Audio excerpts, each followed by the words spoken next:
Após entregar seu espírito na cruz, Jesus iniciou uma jornada transcendental que ecoaria através dos séculos, deixando as pessoas maravilhadas. O livro de Lucas pinta uma narrativa cativante de sua jornada final, começando com a comovente oração no Getsemane. Foi nesse momento crucial que a fé de Jesus em Deus se fortaleceu, culminando na emblemática declaração: "Está consumado".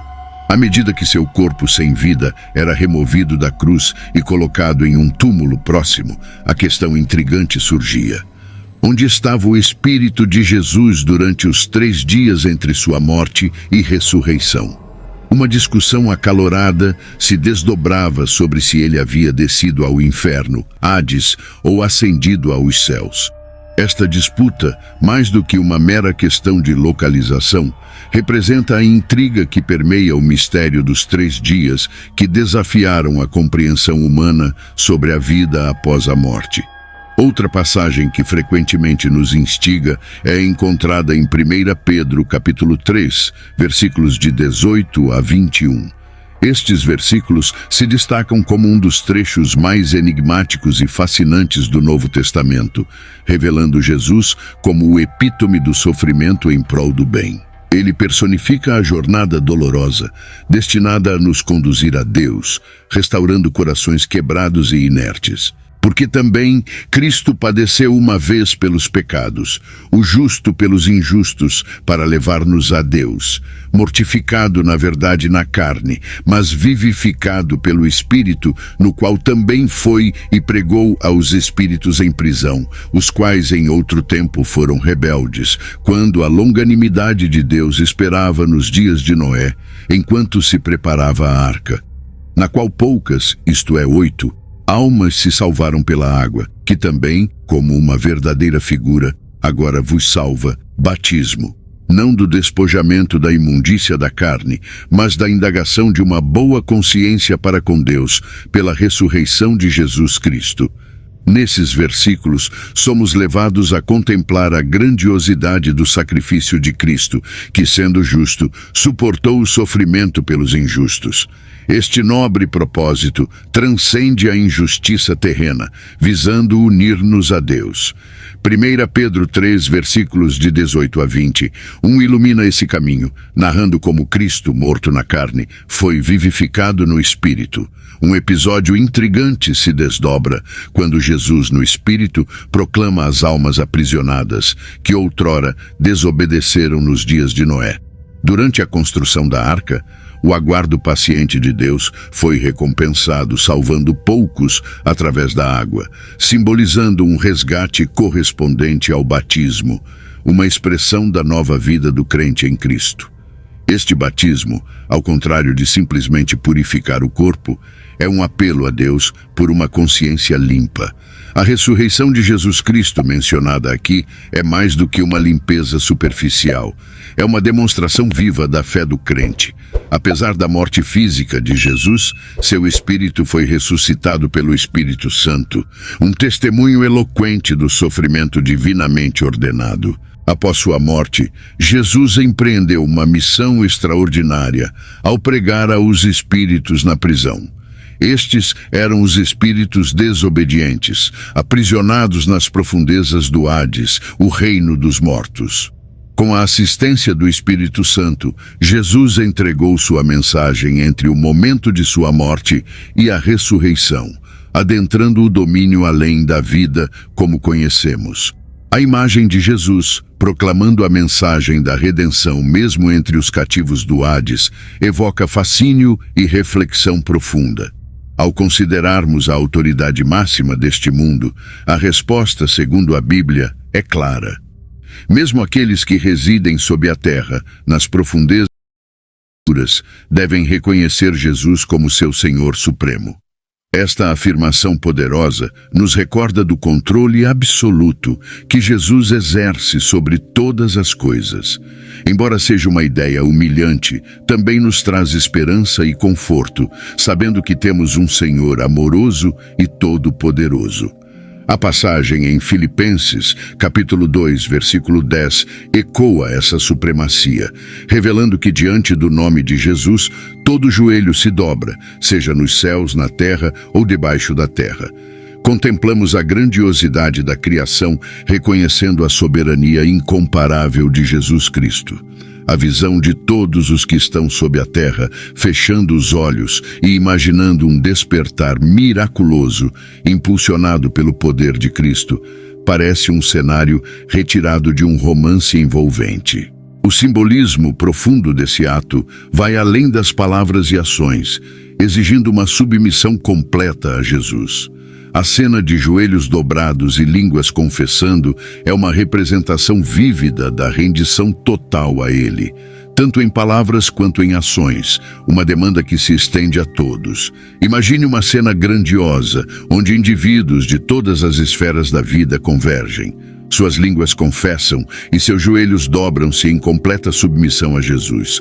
Esta visão é poderosa, transmitindo uma conexão profunda, uma crença unificada e uma fé inabalável, que nos convoca a nos entregarmos completamente a Ele. Não se trata apenas de proclamações verbais, mas também de ações tangíveis. A noção de se render por completo a Jesus é simultaneamente humilde e fortalecedora, oferecendo inspiração para vivermos vidas mais significativas. Essa entrega total a Jesus é algo que pode nos impulsionar a viver de maneira mais plena, graças ao reconhecimento completo de sua divindade. Muitas pessoas imaginam que este cenário se desdobrará formalmente no julgamento final, quando todas as criaturas, seja no céu ou no inferno, serão compelidas a ajoelhar-se e proclamar que Jesus Cristo é o Senhor. Esta visão, embora imponha reverência, é ao mesmo tempo um chamado à esperança e à certeza de que, no final, a soberania de Jesus será incontestável. A identidade dos espíritos nas prisões emerge de maneira clara. São aqueles que, nos tempos de Noé, foram desobedientes. A narrativa dos versículos de 1 Pedro 3, do versículo 18 ao 21, nos leva a uma reflexão intrigante sobre quem eram esses espíritos rebeldes. As interpretações variam, e embora a maior parte de 1 Pedro seja acessível, esses versículos específicos enfrentam um desafio. Há pelo menos 314 interpretações diferentes.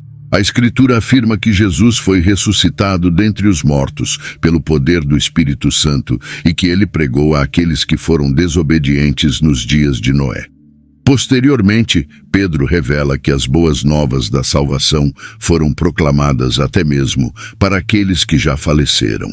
Este enigma bíblico, apresentado em 1 Pedro 4, versículo 6, sugere a possibilidade de vida no Espírito, contrariando a crença convencional de que tal experiência é impossível após a morte, porque por isto foi pregado o Evangelho também aos mortos, para que na verdade fossem julgados segundo os homens na carne, mas vivessem segundo Deus em espírito. Embora muitas escrituras indiquem que a redenção após a morte seja improvável, alguns interpretaram erroneamente esses versículos para apoiar a ideia de mais chances de redenção na vida após a morte. Este trecho desafia a concepção tradicional de que a morte marca o início de um abismo intransponível. Aqui, surpreendentemente, Jesus pregou para aqueles que já partiram, desafiando nossa compreensão convencional da vida entre sua morte e ressurreição. Este episódio sugere que, de alguma forma, Jesus permaneceu ativo e consciente durante esse período misterioso.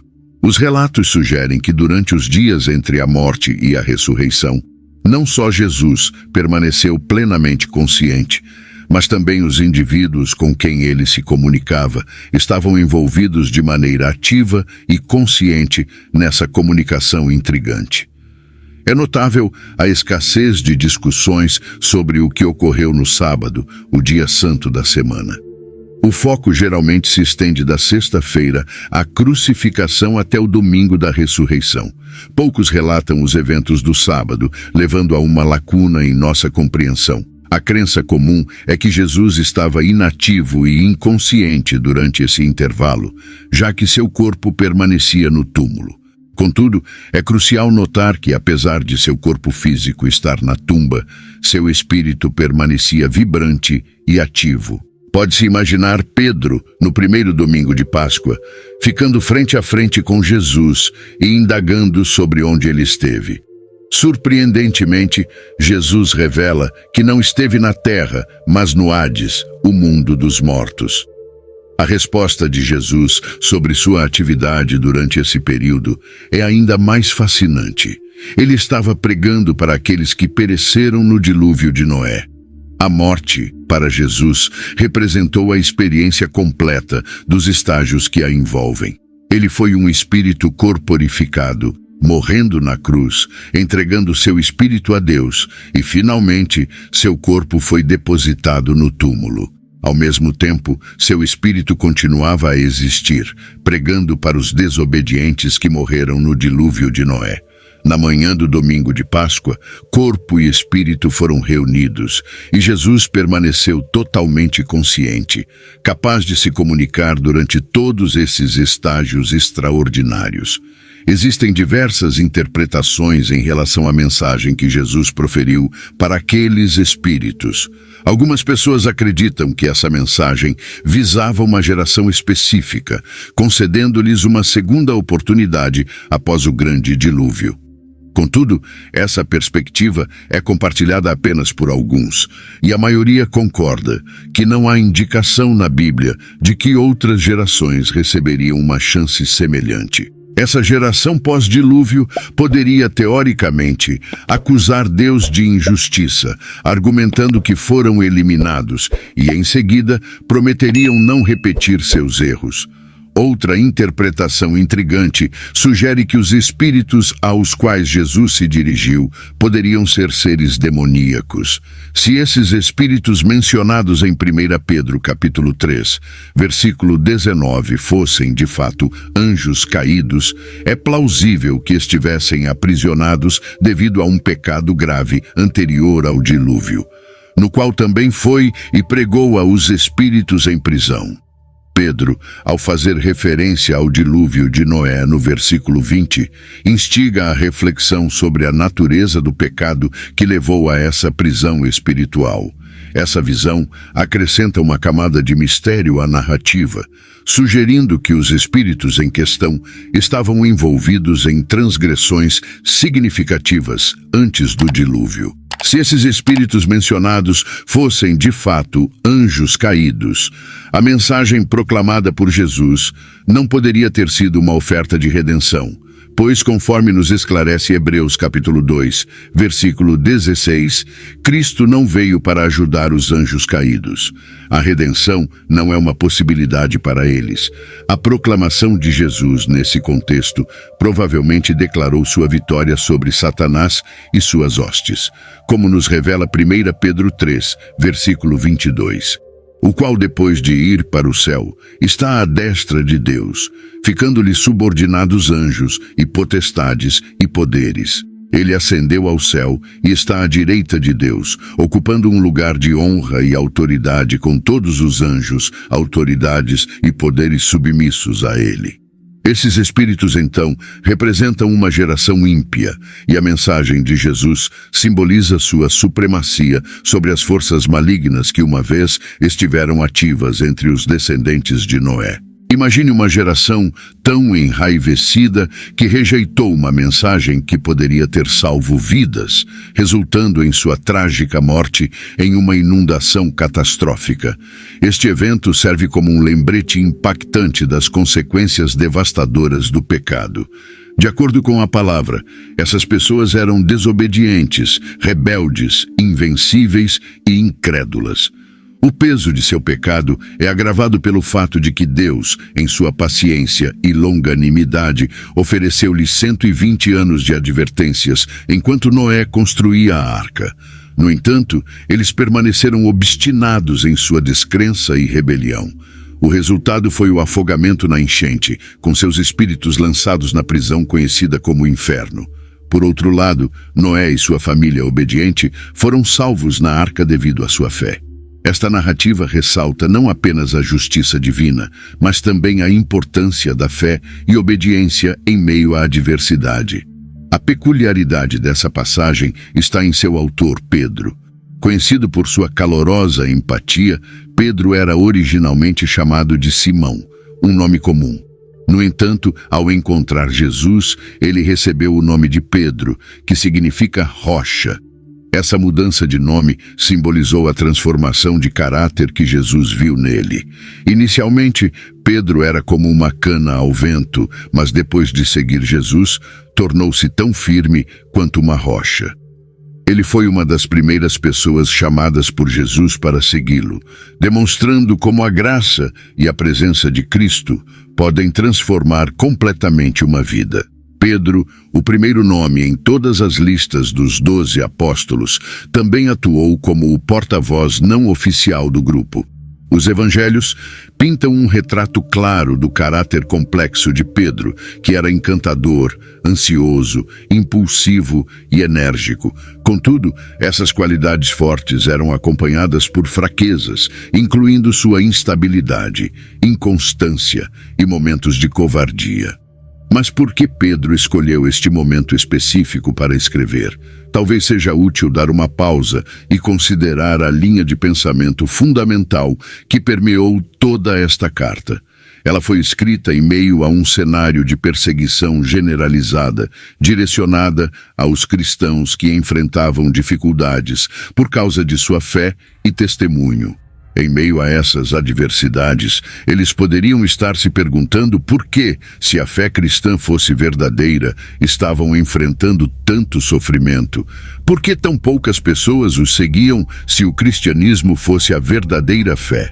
É nesse contexto que Pedro faz referência a Noé, o fiel pregador que alertou as pessoas por mais de 100 anos sobre a iminente destruição do mundo pela água.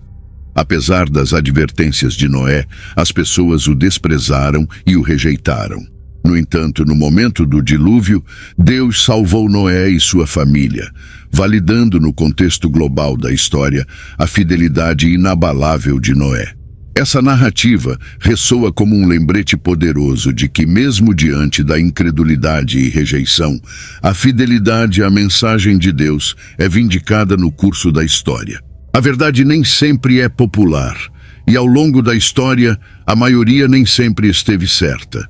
O impacto de se perceber que verdadeiros crentes são uma minoria pode ser desconcertante. Considere os dias de Noé, onde apenas 8 pessoas foram salvas. Hoje, em meio a milhões, o fato de haver apenas alguns verdadeiros crentes não diminui a veracidade de sua fé. Não foi a arca que os salvou nos dias de Noé. Foi o julgamento de Deus que os trouxe para a segurança. A arca, nesse contexto, é uma representação vívida do Senhor Jesus Cristo, enquanto o dilúvio representa o julgamento divino. Assim como a arca era o único meio de salvação durante o dilúvio, Cristo é o único caminho de salvação. Aqueles que estão em Cristo são tão salvos quanto Deus pode torná-los, enquanto os que estão do lado de fora estão completamente perdidos. A arca serviu como um porto seguro para aqueles que enfrentaram as águas do julgamento, sujeitos à força total da tempestade. Da mesma forma, Cristo suportou a fúria do julgamento contra nossos pecados. Para aqueles que estão nele, não há julgamento. Em verdade vos digo, quem ouve a minha palavra e crê naquele que me enviou, tem a vida eterna, não entra em juízo, mas passou da morte para a vida. João, capítulo 5, versículo 24.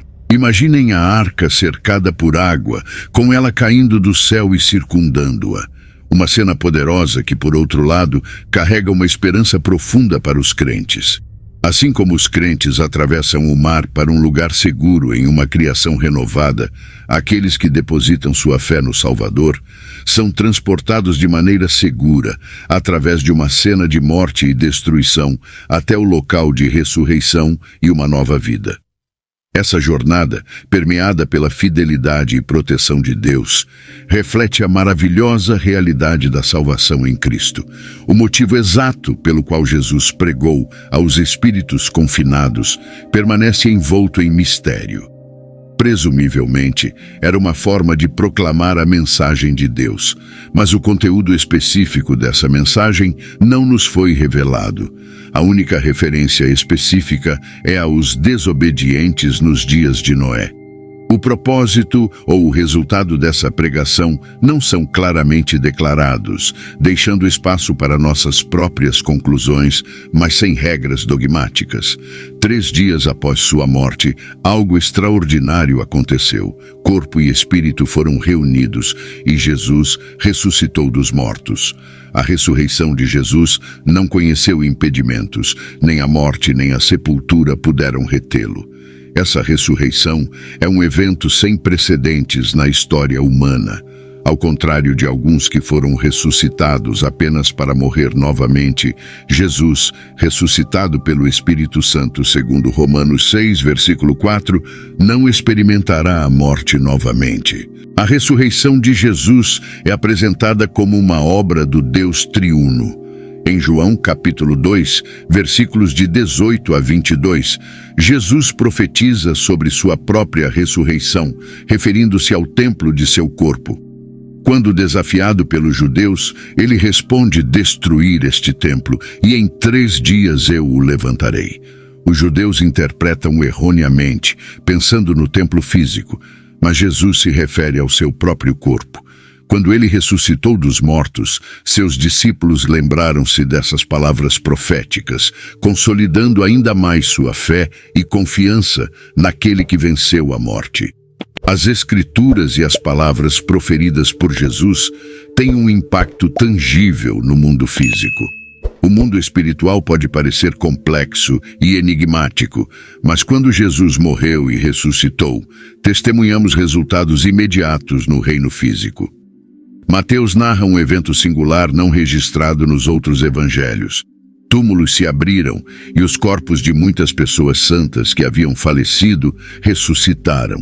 A ressurreição de Jesus provocou a saída desses santos túmulos, e após a ressurreição de Jesus, eles entraram na Cidade Santa, aparecendo a um grande número de pessoas. É intrigante observar que mesmo os terremotos, capazes de causar danos aos túmulos de pedra, não explicam a ressurreição dos corpos. A intervenção direta de Deus é a única explicação para esse extraordinário evento, conforme ressaltado na narrativa de Mateus. Ao descrever Jesus como o sacrifício na cruz que traz vitória sobre a morte, Mateus utiliza a expressão "aqueles que adormeceram" para descrever as pessoas ressuscitadas. Essa expressão, comum no Novo Testamento, refere-se àqueles que faleceram, mas têm um destino eterno seguro. A ressurreição desses santos destaca não apenas a vitória de Jesus sobre a morte, mas também antecipa a esperança e a certeza da vida eterna para todos que creem em sua obra redentora. Os relatos milagrosos da ressurreição dos santos e sua aparição em Jerusalém são testemunhos poderosos da obra consumada de Jesus na cruz e de sua subsequente ressurreição. O termo povo santo refere-se aos indivíduos devotos da era do Antigo Testamento. Podemos traçar um paralelo com a maneira como Moisés e Elias foram escolhidos para aparecer ao lado de Jesus no Monte da Transfiguração.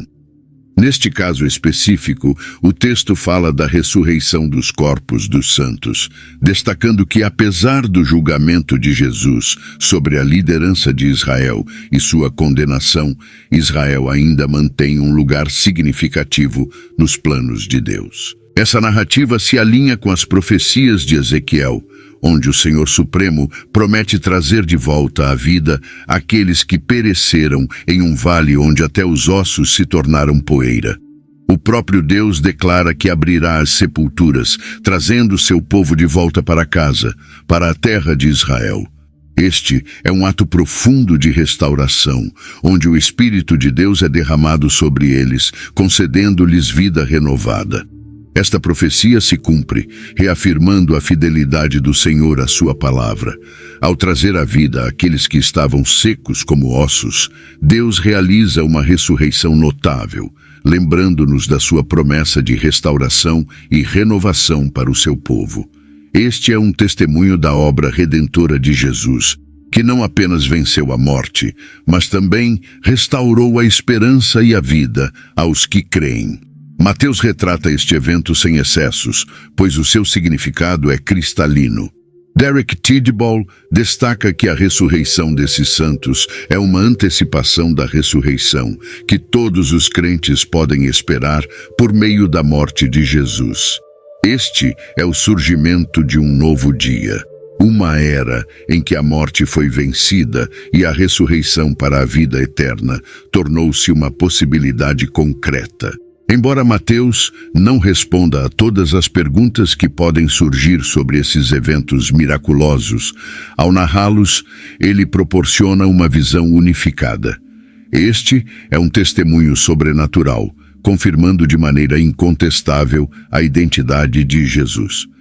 Esses eventos extraordinários não são apenas fatos isolados, mas partes integrantes de uma narrativa cósmica que aponta para a vitória sobre a morte e a promessa de vida eterna para todos que confiam na obra redentora de Jesus. Quanto ao paradeiro atual de Jesus, encontramos a resposta nas palavras reconfortantes que ele compartilhou com seus discípulos após a ressurreição. Consciente do desconforto que permeava seus corações, Jesus, no capítulo 14 do Evangelho de João, disse: "Não permitam que seus corações fiquem perturbados. Acreditem em Deus, acreditem também em mim." Essas palavras carregam uma promessa tranquilizadora, convidando-os a superar o medo e a dúvida, instilando confiança. Jesus reconheceu a ansiedade que pairava sobre eles diante de sua iminente partida. Mas ele os encorajou a manterem a fé, mesmo quando não o vissem fisicamente. A promessa era clara: "Estou indo, mas vocês continuarão a acreditar em mim." Essa declaração não apenas acalma corações aflitos, mas também revela uma verdade profunda sobre a presença contínua de Jesus. A confiança em Deus e em Jesus é uma âncora para os discípulos e, por extensão, para todos nós. Mesmo quando não o vemos fisicamente, somos convidados a manter a fé inabalável, pois a presença de Jesus transcende as limitações visíveis. Essa mensagem ressoa não apenas naquele momento, mas ecoa através dos séculos, convidando-nos a confiar na promessa de que Ele está conosco, independentemente do que possamos ver com nossos olhos físicos. Em meio às conversas reveladoras de Jesus, surge uma declaração marcante sobre igualdade com Deus. No Evangelho de João, capítulo 14, versículos de 2 a 4, Jesus compartilha uma visão extraordinária. "Na casa de meu pai há muitas moradas. Se não fosse assim, eu teria dito a vocês: eu vou preparar um lugar para vocês. E se eu for e preparar um lugar para vocês, voltarei e os levarei para mim, para que onde eu estiver, vocês também estejam." Essas palavras transcendem o conceito terreno, apontando para um destino celestial, onde a generosidade do Pai é evidente em muitas moradas preparadas para os redimidos. Jesus não apenas oferece consolo aos corações, mas também pinta uma imagem celestial de abundância, assegurando que haverá espaço para todos. É como se ele dissesse: "O céu é vasto o suficiente para acolher cada alma redimida, e se não fosse assim, eu teria lhes dito." Diante dessa perspectiva celestial, Tomé, expressando a inquietação de muitos, pergunta a Jesus sobre o caminho. Em resposta, Jesus afirma com firmeza: "Eu sou o caminho, a verdade e a vida. Ninguém vem ao Pai senão por mim." Essas palavras ressoam como um farol, guiando não apenas Tomé, mas todos nós, para a compreensão de que o acesso ao Pai e a verdadeira vida é encontrado exclusivamente através de Jesus. Assim, a casa do Pai, com suas muitas moradas, torna-se não apenas uma promessa de um destino celestial, mas uma revelação do papel singular de Jesus como o caminho que nos conduz à plenitude da vida e à proximidade do Pai. Numa revelação sobre a vida celestial, Jesus compartilha com seus discípulos uma promessa que transcende a compreensão terrena. "Na casa do meu Pai há muitas moradas." O termo mansões, traduzido do grego antigo, tem uma riqueza mais profunda quando entendido como moradas. Essa palavra sugere não apenas um lugar, mas um espaço preparado, um lar celestial cuidadosamente planejado. Ao empregar o termo moradas, Jesus evoca a ideia de um lugar acolhedor, onde cada detalhe é cuidadosamente preparado. Como pais que preparam com amor o quarto do bebê ou anfitriões que preparam seu lar para os convidados, Jesus antecipa e organiza essas moradas com um amor que transcende nossa compreensão. Seu gesto não é apenas um ato de provisão, mas uma expressão de profundo afeto por aqueles que ele chama de seus. Ao dizer, eu vou preparar um lugar para vocês, Jesus pinta um quadro de amor acolhedor e antecipado. Ele não apenas convida, mas demonstra o cuidado pessoal de quem vai adiante para garantir que cada discípulo tenha seu espaço celestial único. É como se ele dissesse, vocês são amados e merecem um lar celestial feito sob medida para cada um. Essa visão não só promete um destino glorioso, mas revela um Salvador que vai além, preparando um lugar especial para cada alma. É um convite caloroso, um gesto de amor que nos assegura que, como o Filho amoroso, Jesus nos aguarda nas moradas celestiais, ansioso para nos receber. Vamos explorar a extraordinária iniciativa e planejamento que Jesus por si mesmo orquestrou. Não foi simplesmente levado à cruz, ele escolheu esse caminho. Enquanto muitos viam sua morte como uma calamidade imprevista, Cristo revelou que era parte de seu plano divino. Quando Jesus esteve na terra, ele não apenas prometeu retornar brevemente aos seus discípulos, referindo-se à sua ressurreição e à vinda do Espírito Santo. Ele tinha em mente uma grandiosa reunião de seu povo no fim dos tempos. Ele queria que seus seguidores compreendessem que sua ausência não significava o fim, mas sim uma mudança para um lugar permanente, onde ele se dedicaria a preparar um lar para cada um. A promessa de Jesus ecoa: onde eu estiver, vocês também estarão. Aqui a essência do céu está intrinsecamente ligada a ele. Não é pelas ruas de ouro, portões perolados, ou mesmo pela presença de anjos. O céu é o céu porque Jesus está lá. Em meio às incertezas da vida, podemos encontrar consolo na certeza de que ele não apenas prepara um lugar para nós, mas também nos prepara para esse lugar. É um convite para confiar na sua liderança, sabendo que, assim como ele é ativo em providenciar nosso futuro celestial, ele também está moldando nossas vidas para desfrutarmos plenamente desse lugar divino. Este versículo inspirador deixa cristalino que o Senhor Jesus Cristo não apenas indica o caminho, ele é o próprio caminho para a salvação. Ele não é meramente um guia entre muitos, ele é a única rota pela qual podemos alcançar o Pai e obter a salvação. Aceitar esta pessoa como nossa é garantia de salvação. No cristianismo, tudo se resume a Cristo. O Senhor Jesus não é apenas uma opção entre várias. Ele é o único caminho pelo qual podemos nos aproximar do Pai, excluindo qualquer outro. Cristo é a verdade, não é apenas um professor da verdade, mas a personificação dela. Aqueles que têm Cristo têm a verdade, e não há outro lugar onde ela seja encontrada. Jesus é a vida, ele é a fonte da vida, tanto espiritual quanto eterna. Aqueles que o recebem têm a vida eterna, pois ele é a própria essência da vida. Ao refletir sobre as palavras de Tomé, Senhor, não sabemos para onde estás indo, podemos apreciar sua confissão sincera e clara. Eles presumiam que Jesus estava indo para outro lugar, como se fosse apenas uma mudança de cidade. No entanto, Jesus estava indo para preparar um lugar celestial, uma verdade profunda que Tomé estava começando a entender. O céu é um lar maravilhoso, e quando chegamos à casa do Pai, estamos verdadeiramente em casa. Como Jesus prometeu, ele está preparando nosso lar eterno. O Senhor retornará nos ares, e aqueles que morreram na fé serão ressuscitados. Em 1 Tessalonicenses capítulo 4, versículos de 13 a 18, Paulo compartilha palavras de consolo e esperança sobre a ressurreição. Não queremos, porém, irmãos, que sejais ignorantes acerca dos que já dormem, para que não vos entristeçais, como os demais, que não têm esperança.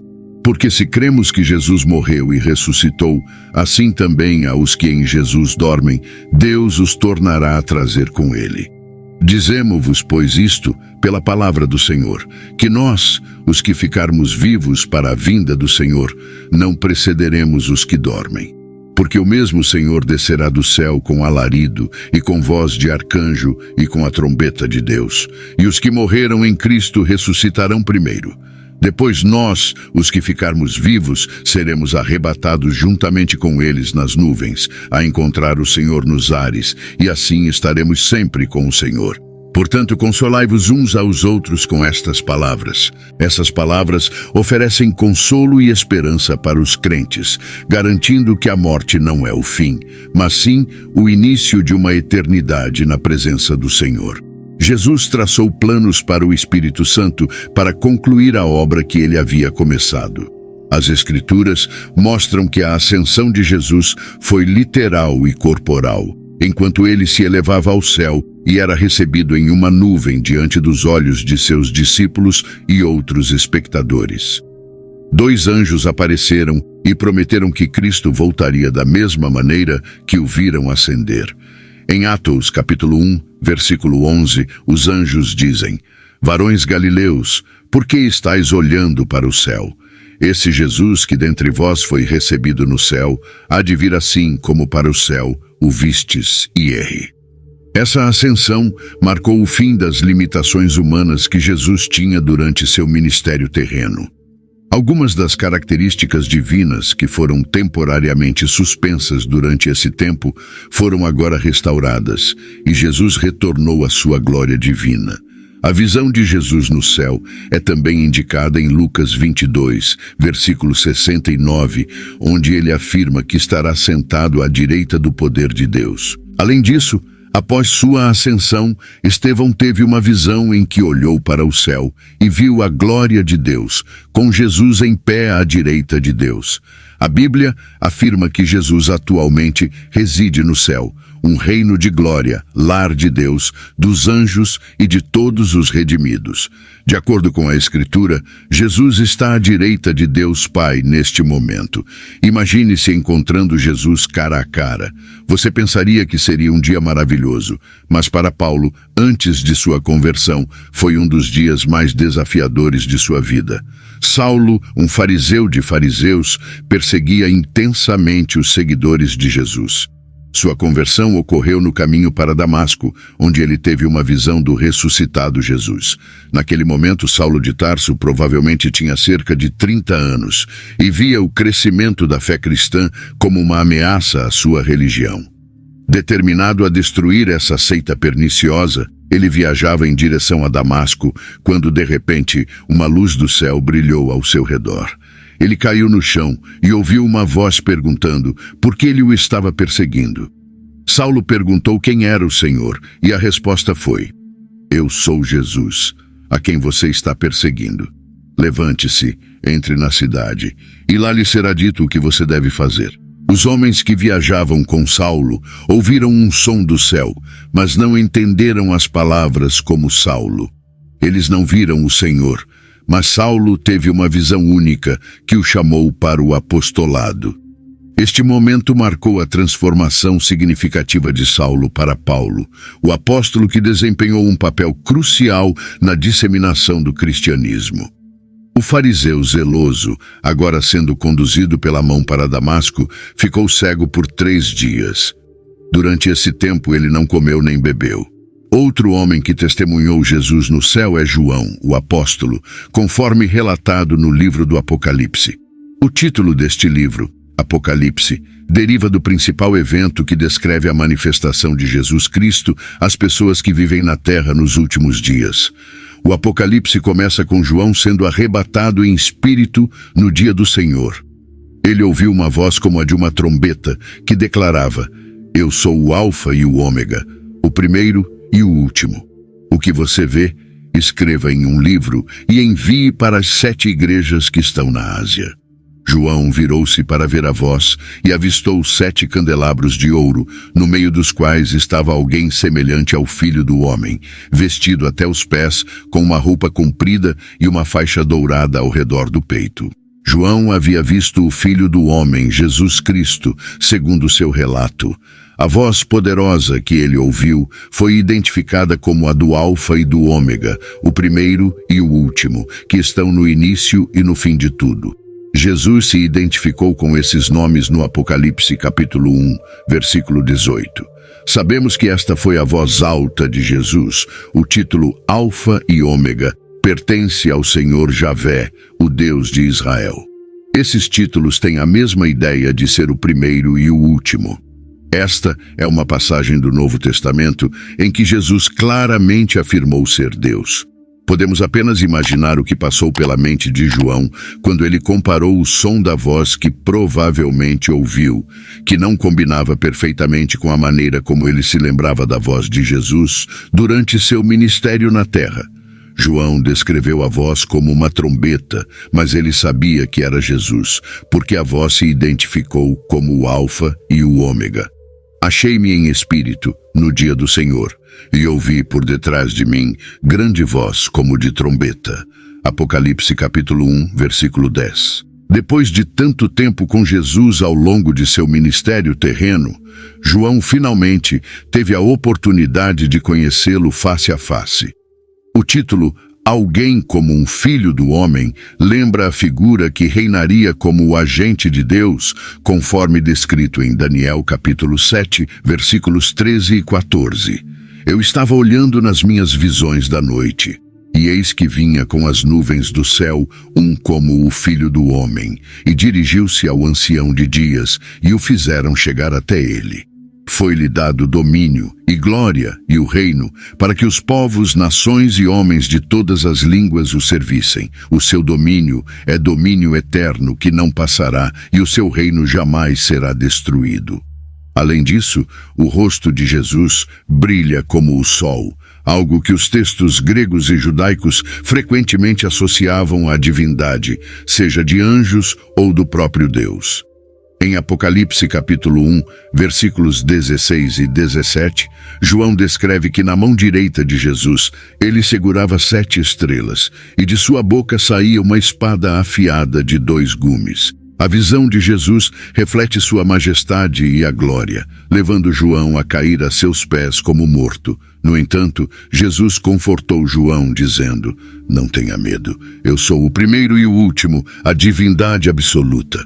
Embora João tenha sido um apóstolo que conheceu Jesus enquanto ele estava na terra, ele ficou maravilhado ao ver esta incrível visão. Mesmo os 3 anos que João passou na terra com Jesus não o prepararam adequadamente para o momento em que Jesus lhe apareceu em sua majestade celestial. Nesse momento, João percebeu o poder divino e a majestade que Jesus havia deixado de lado enquanto vivia na terra. Em Apocalipse capítulo 1, versículo 8, Jesus afirma: "Eu sou o Alfa e o Ômega", revelando sua identidade como o Deus de toda a eternidade, o Senhor da eternidade passada e da eternidade futura. Jesus também diz: "Eu sou aquele que vive. Estive morto, mas agora estou vivo para todo o sempre, e tenho as chaves da morte e do Hades."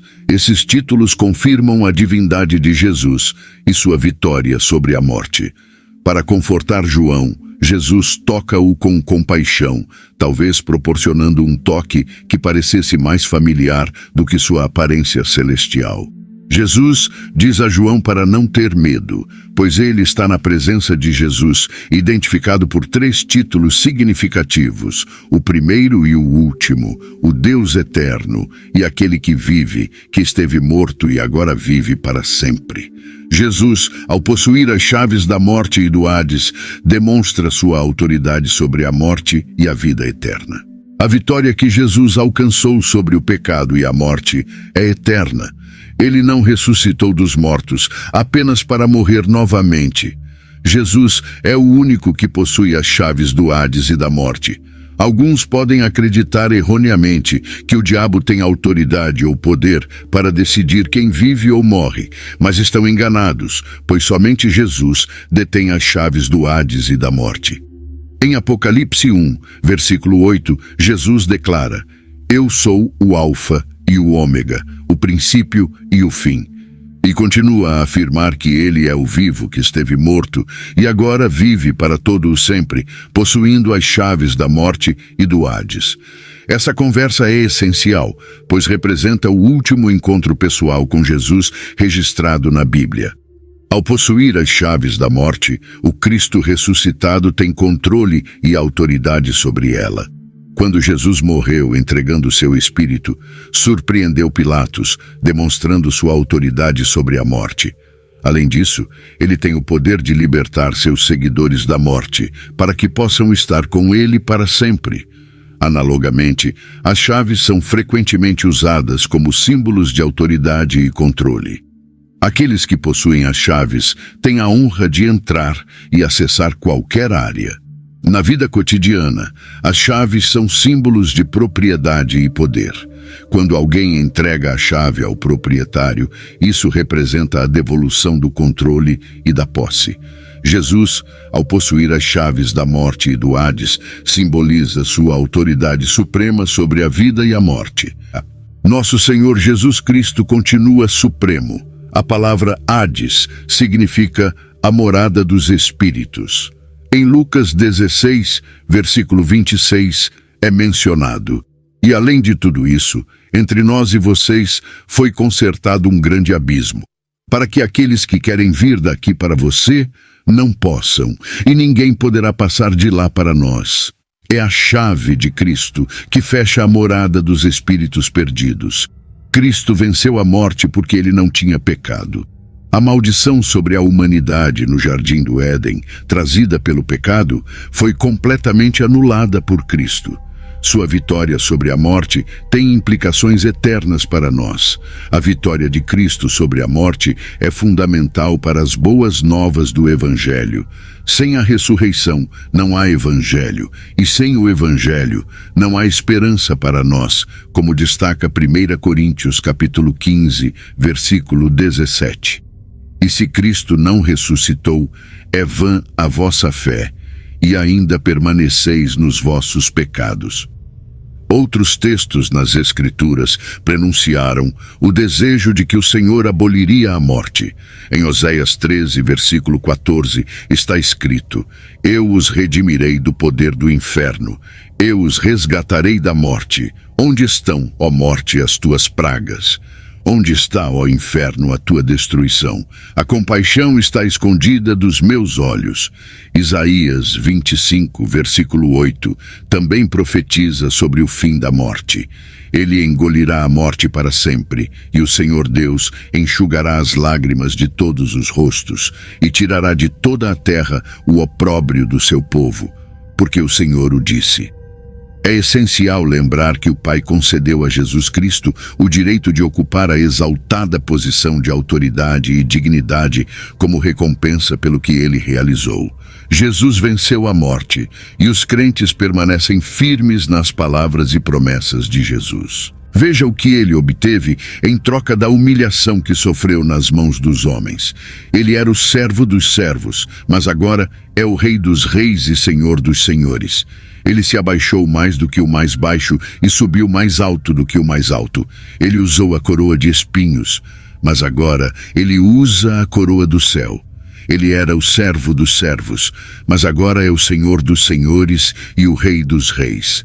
Vamos adorá-lo, deixemos nossos corações ponderarem essas simples, mas inestimáveis verdades. Venham e espalhem seus tesouros a seus pés, e vamos entronizá-lo como Senhor sobre tudo o que existe. A verdade é que as pessoas temem acima de tudo uma coisa, e essa coisa é a morte. Isso ocorre porque, para o mundo, a morte é um desconhecido. As pessoas não salvas sentem medo ao considerar o que está por vir. Terão que responder pelo que fizeram ou deixaram de fazer. Arderão no inferno para sempre ou alcançarão um estado de felicidade eterna. E não se deixe enganar, o inferno é real, quer a maioria das pessoas admita ou não. A morte muda a vida das pessoas depois que suas vidas na terra terminam. No entanto, os cristãos entrarão em uma marcha vitoriosa seguindo a Cristo. Não há razão para temer para aqueles que creem em Cristo. Isso deveria nos fazer dizer: vamos adorar aquele que tem as chaves do inferno e da morte. Vamos entrar em sua presença com ação de graças e nos alegrarmos por ele. Ao refletirmos sobre as verdades inabaláveis apresentadas, somos confrontados com a realidade de que a morte não é o fim para aqueles que creem em Jesus Cristo. Ele, que desceu mais fundo em humildade, agora reina como Rei dos Reis e Senhor dos Senhores, possuindo as chaves da morte e do inferno. Para os seguidores de Cristo, a morte é uma porta que se abre para a eternidade, para a vitória. Portanto, não precisamos temer, mas adorar aquele que venceu a morte e nos conduz em triunfo. Que essas verdades inspirem nossa adoração e nos impulsionem a viver com a esperança da eternidade com nosso Salvador.